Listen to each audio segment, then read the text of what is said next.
घर्षण के बारे में तो बहुत सारी चीज तुम पहले से जानते होगे, लेकिन यहाँ से हम लोग बहुत सारे नए कॉन्सेप्ट को पढ़ने वाले हैं। ठीक है, तो चलो हम लोग यहाँ पर देखते हैं क्या क्या चीजें हम लोग को पढ़नी है, और एनसीईआरटी के हर एक लाइन को हम लोग पढ़ेंगे, और जो भी क्वेश्चंस बनते जाएंगे उन सारे क्वेश्चंस को भी हम लोग पढ़ते जाएंगे। तो यहाँ देख सकते हो क्या लिखा है, you might have seen a driver of a car और a truck slowing down the vehicle at a traffic signal. तो तुमने देखा होगा भाई, तुम भी तो सड़क पर चलते हो, तो सड़क पर तुमने जरूर गौर किया होगा कि जो बहुत सारे व्हीकल हैं वे क्या करते हैं, जब ट्रैफिक सिग्नल आएगा, ठीक है, तो वे क्या करेंगे, ब्रेक लगाएंगे, और ब्रेक लगा करके अपने गाड़ी को क्या करेंगे, स्लो डाउन करेंगे। और ये तुम्हारा भी एक्सपीरियंस होगा, तुम भी यदि बाइक चलाते होगे, उतने बड़े हो चुके होगे, तो तुमने भी देखा होगा, या फिर यार तुम साइकिल तो जरूर चलाते होगे, तो तुमने देखा होगा कि साइकिल में हम ब्रेक लगाते हैं, और ब्रेक लगा करके अपने साइकिल के स्पीड को क्या कर देते हैं, स्लो कर देते हैं। You do slow down your bicycle whenever needed by applying brakes। तो यहाँ से यदि तुमसे क्वेश्चन मैं पूछूं कि भाई बाइसाइकिल के स्पीड को तुम कैसे कम करते हो, तो तुम आंसर कर सकते हो बाय अप्लाइंग ब्रेक्स। ब्रेक्स लगा करके हम लोग क्या करते हैं, उसके स्पीड को कम कर देते हैं। बहुत अच्छे। Have you ever thought why a vehicle slows down when brakes are applied? तो भाई तुमने ब्रेक लगाया तो है, लेकिन क्या तुमने कभी सोचा है कि भाई ब्रेक लगाने पर वो बाइसाइकिल स्लो क्यों हो जाता है, रुक क्यों जाता है। Not only vehicle, any object moving over the surface of another object slows down when no external force is applied on it। तो यहाँ से भी देख सकते हो, जैसे एकदम सिंपल सिंपल बातें हम लोग देख सकते हैं कि यदि यहाँ पर एक बॉल है, तो बॉल को हम लोग क्या करेंगे, एक सरफेस पर लुढ़का देंगे, तो देखोगे मान लो कि यहाँ पर काफी फोर्स लगाकर तुमने इसको लुढ़काया है, ठीक है, रोल किया है, तो देखोगे ये कुछ देर तो चलेगा, लेकिन उसके बाद धीरे धीरे स्लो होते जाएगा, और लास्ट में क्या हो जाएगा, रुक जाएगा। भाई ऐसी क्या बात है कि बॉल धीरे धीरे स्लो हो गया फिर रुक गया। तो यहाँ पर हम लोग, इसके पहले तुमने फोर्स चैप्टर तो पढ़ लिया है ना बच्चों, क्योंकि ये फोर्स से ही रिलेटेड है।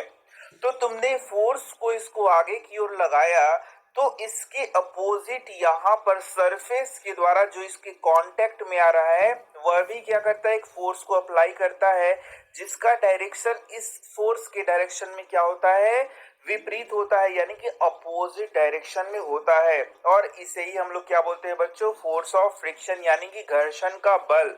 तो देखोगे तुमने यहाँ फोर्स लगाया इसको आगे बढ़ने के लिए, अब इसके अपोजिट डायरेक्शन में इधर से फोर्स लग रहा है, तो भाई इसका जो स्पीड है वो तो स्लो होगा ही ना, और साथ ही साथ क्या होगा, ये धीरे धीरे रुक भी जाएगा। और इसी घर्षण बल के बारे में, इसी फ्रिक्शनल फोर्स के बारे में ही हम लोगों को पढ़ना भी है। देन फाइनली इट स्टॉप्स, और फाइनली क्या कर देगा, क्या करेगा, ये रुक जाएगा। Have you not seen a moving ball on the ground stopping after some time? Yes, अभी तो दिखा दिया। Why do we slip मतलब हम लोग फिसल जाते हैं, when we step on a banana peel। अब देखोगे यहाँ से एक और क्वेश्चन उठा दिया, ये क्वेश्चन बोल रहा है, यदि एक बनाना का इस प्रकार से पील है, यानी कि बनाना को खा लो और उसके छिलके को कहीं भी फेंक दो, तब किसी का पैर यदि इस बनाना के छिलके पर पड़ेगा, तो वो क्या हो जाएगा, स्लिप करेगा और वो फिसल जाएगा। तो ऐसा क्यों होगा, ये क्वेश्चन पूछ रहा है। Why is it difficult to walk on a smooth and wet floor? इसी के साथ ये बोल रहा है कि देखो यहाँ पर बनाना के ऊपर ये बेचारा इसका पैर पड़ा तो ये फिसल गए, ठीक है ना। तो बोलता है इसी प्रकार से एक और क्वेश्चन बोलता है कि यदि तुम स्मूथ सरफेस पे चलना चाहो, यानी कि मान लो कि पानी गिरा हुआ है फ्लोर पे, सरफेस पे, उस पर तुम चलना चाहो तब भी तुम फिसल जाओगे, या फिर वो बहुत डिफिकल्ट होगा वहां पर चलना, ऐसा क्यों। ठीक है, इन्हीं सब चीजों का तो आंसर हम लोग को यहाँ पर मिलने वाला है। तो मैं एक लाइन बता दूं कि यदि ये सरफेस स्मूथ होगा या गीला होगा, तो वहां पर घर्षण यानी कि फ्रिक्शन क्या होगा, बहुत कम लगेगा, जिसके कारण चलने में क्या होगी, कठिनाई होगी। You will find the answer to such questions in this chapter. तो इस चैप्टर में इन्हीं सब के बारे में तो हम लोग पढ़ने वाले, पूरे डिटेल में पढ़ने वाले हैं, ठीक है ना। इसलिए डोंट बी टेंशनाइंग, टेंशन नहीं लेने की जरूरत है, ठीक है। फोर्स ऑफ फ्रिक्शन, अब हम लोग का टॉपिक आ गया पूरा डिटेल में, जैसे मैं बताया कि हर एक लाइन को हम लोग पढ़ने वाले हैं, और जो जो क्वेश्चंस उस लाइन से पूछे जाएंगे उसको भी पढ़ने वाले हैं। तो यहाँ देखो, ये है एक्टिविटी 12.1। तो इस एक्टिविटी में देख सकते हो, यहाँ पर एक सरफेस दिखाया गया है और यहाँ पर एक बुक दिखाया गया है, और तुमको बोल रहा है कि बुक को इस तरह, ये तरीके से बुक यहाँ पर रखा हुआ है, तुमको इसको हल्के से पुश कर देना है।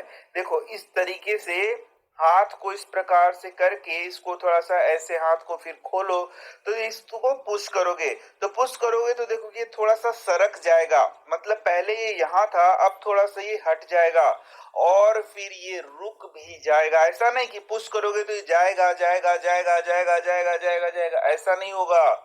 ये जाएगा, आगे की ओर जाएगा, जाएगा, बिल्कुल जाएगा, लेकिन थोड़ी देर बाद ये बेचारा रुक जाएगा।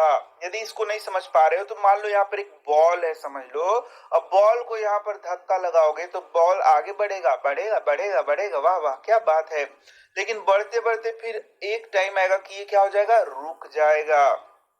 अब इसी प्रकार से इस बुक को इस अपोजिट डायरेक्शन में इधर से धक्का दो थोड़ा सा, तो फिर ये आगे जाएगा, लेकिन थोड़ा देर बाद ये क्या हो जाएगा, रुक जाएगा, मतलब थोड़ा सा ये सरक जाएगा और उसके बाद रुक जाएगा। तो यहाँ जैसे मैंने बताया कि आखिर ये क्यों रुक रहा है, तो इसका आंसर छुपा हुआ है इस प्रकार से कि तुमने फोर्स लगाया इधर, लेकिन ये जो सरफेस है, जिस सरफेस पर इसको खिसकाया जा रहा है, उधर से भी एक अपोजिट डायरेक्शन में फोर्स लग रहा है, जो इसको क्या कर दे रहा है, रोक दे रहा है। क्या कर दे रहा है, इसको रोक देता है, या फिर इसकी स्पीड को क्या कर देता है, कम कर देता है। और यही this force is called the force of friction. यही फोर्स जो कि अपोजिट डायरेक्शन में लग रहा है, उसी को क्या कहते हैं, फ्रिक्शनल फोर्स। तो तुम तो एक चीज समझ ही गए होगे कि फ्रिक्शनल फोर्स हमेशा कैसे लग रहा है, अपोजिट डायरेक्शन में लग रहा है। कोई दिक्कत बच्चा लोग, no no no sir, you saw that if you apply the force along the left, friction acts along the right. If you apply the force along the right, the friction acts along the left। भैया इधर लगाइएगा frictional, इधर force लगाइएगा तो force of friction इसके opposite direction में लगेगा। In both cases the force opposes the motion of the book. अब तुमने देखा कि यहाँ पर ये जो फोर्स ऑफ फ्रिक्शन है वह बुक के मोशन को क्या कर देता है, अपोज करता है। तो यहाँ से भी तुमको क्वेश्चन आएगा कि फ्रिक्शनल फोर्स क्या करेगा, तो ये मोशन को क्या करेगा, अपोज करेगा। कोई दिक्कत, ना ना ना ना ना ना ना सर, कोई दिक्कत नहीं। तो चलो, the force of friction always opposes the applied force. यहां से क्वेश्चन पूछ देगा, जैसे मान लो फिल इन द ब्लैंक्स पूछेगा, तो बोलेगा the force of friction always, इसके बाद यहाँ पर जगह खाली, द अप्लाइड फोर्स। तो तुमको क्या आंसर करना होगा, आंसर है अपोजेस, यानी कि उसका विरोध करता है। मतलब जब फोर्स तुम लगा रहे हो इधर, तो फ्रिक्शनल फोर्स लगेगा इसका अपोजिट डायरेक्शन में, ये समझ गए। और साथ ही साथ ये जो फोर्स लग रहा है इसको क्या करता है, ये विरोध करता है, उसको अपोज करता है, समझ गए ये सारा बात। In the above activity, the force of friction acts between the surface of the book and the surface of the table। यहाँ पर मैंने तो शुरू में ही बताया कि अब यहाँ पर यदि तुमसे पूछा जाए कि ये फोर्स ऑफ फ्रिक्शन कहाँ लग रहा है बच्चा लोग, तो ये जो बुक का सरफेस है ना, जो नीचे वाला सरफेस है, और ये जो टेबल का सरफेस है, इन दोनों के बीच में फोर्स ऑफ फ्रिक्शन लग रहा है। कोई दिक्कत नहीं ना है। फैक्टर्स अफेक्टिंग फ्रिक्शन, अब वे कौन कौन से फैक्टर्स हैं जो कि फ्रिक्शन को क्या करते हैं, अफेक्ट करते हैं। अब देखो यहाँ पर क्या कह रहा है tie a string around a brick, pull the brick by a spring balance. तो देखो यही है स्प्रिंग बैलेंस। और इसमें क्या करना है, एक ब्रिक यानी कि ईंट को बांध देना है। देखो यहाँ पर मान लो कि एक टेबल है, टेबल पर एक ईंट को रख दो और ईंट में यहाँ पर इस तरीके से धागा के द्वारा स्प्रिंग बैलेंस को क्या कर दो, इस प्रकार से लगा दो। अब तुम क्या करोगे, जब इसको खींचोगे, इसको क्या करोगे, खींचोगे यहाँ पर, तब देखोगे कि ये थोड़ा सा मुश्किल हो रहा है यहाँ पर खींचना। और यहाँ पर जो फोर्स लग रहा है उसको भी तुम यहाँ पे इधर कर सकते हो। अब क्या करोगे, अब सेकंड स्टेप में क्या करना है, इसके चारों ओर, अच्छा यहाँ पर ध्यान देना कि जो ब्रिक है उसका जो सरफेस है वह क्या है, रफ है। क्या है, रफ। ठीक है, क्योंकि ब्रिक यानी ईंट का जो सरफेस होता है वह क्या होता है, रफ। और ये जो तुम्हारा सरफेस है ये भी क्या है, रफ है। अब ब्रिक के चारों ओर क्या कर दो, प्लास्टिक बांध दो। अब प्लास्टिक बांधोगे तो इसका सरफेस क्या हो जाएगा, स्मूथ हो जाएगा। ठीक है, अब उसको क्या करो, फिर खींचो। तब देखोगे कि ये फिर आसानी से यहाँ पर इसको खींचा जा सकता है। अब यहाँ पर हम लोग समझ सकते हैं कि जब रफ सरफेस रहता है तो फोर्स ऑफ फ्रिक्शन क्या लगता है, ज्यादा लगता है। और सरफेस स्मूथ रहेगा तो फोर्स ऑफ फ्रिक्शन क्या लगेगा, कम लगेगा। इसी को यहाँ पर बताया गया है। तो चलो मैं यहाँ पर दिखा देता हूँ। You need to apply some force. यदि ब्रिक को खींचना है स्प्रिंग बैलेंस से तो तुमको क्या करना होगा, कुछ फोर्स लगाना पड़ेगा ना।